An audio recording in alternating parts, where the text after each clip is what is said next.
ایک گھر میں ایک نوجوان عمیر رہتا تھا، مگر اس گھر کا سب سے بھاری بوجھ اس کے اپنے کندھوں پر نہیں تھا، بلکہ اس کی ماں زہرا کے کمزور ہوتے ہاتھوں پر تھا۔ وہ ہر روز گھر آتا، جوتے بیچ میں چھوڑ دیتا، کپڑے کرسی پر پھینک دیتا اور کھانے کی آواز دیتا جیسے یہ سب اس کی ماں کا فرض ہو۔ زہرا چپ چاپ سارے کام کرتی رہتی، اس نے کبھی شکایت نہ کی۔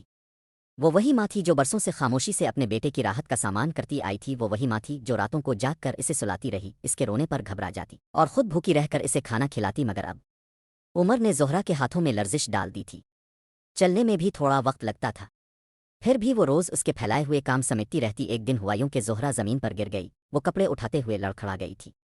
عمیر بھاگتا ہوا کمرے میں آیا، عمیر نے ماں کو اٹھایا، مگر پہلی بار اسے کچھ اور نظر آیا۔ اپنی ماں کی تھکن، اپنی ماں کی خاموشی اور اپنی ماں کی وہ قربانیاں جو کبھی اس نے گن ہی نہیں تھیں۔ زہرا نے آہستہ سے کہا، بیٹا، میں پوری زندگی تیرے لیے کرتی رہی، مگر اب ہاتھ نہیں اٹھتے۔ بس یہ جملہ عمیر کے دل میں تیر کی طرح لگا۔ اسے پہلی بار احساس ہوا کہ ماں خدمت کے لیے پیدا نہیں ہوئی، وہ دنیا میں قربانی دینے آئی تھی، غلامی کرنے نہیں۔ اس دن کے بعد گھر بدل گیا۔ وہ نوجوان ہر چھوٹا بڑا کام خود کرنے لگا، ماں کو آرام دینے لگا، اس کا ہاتھ پکڑ کر اسے چلانے لگا۔ ماں اب بھی کمزور تھی، مگر پہلی بار اس کی آنکھوں میں سکون تھا، کیونکہ ماں کو پھول نہیں چاہیے ہوتے، تقریریں نہیں چاہیے ہوتی، انہیں چاہیے ہوتا ہے روز کا احترام، روز کی آسانی، روز کا خیال۔ اور عمیر ہمیشہ یاد رکھتا تھا، ماں کی خدمت اس کی زندگی کا فرض ہے، نہ کہ ماں کا اس پر قرض۔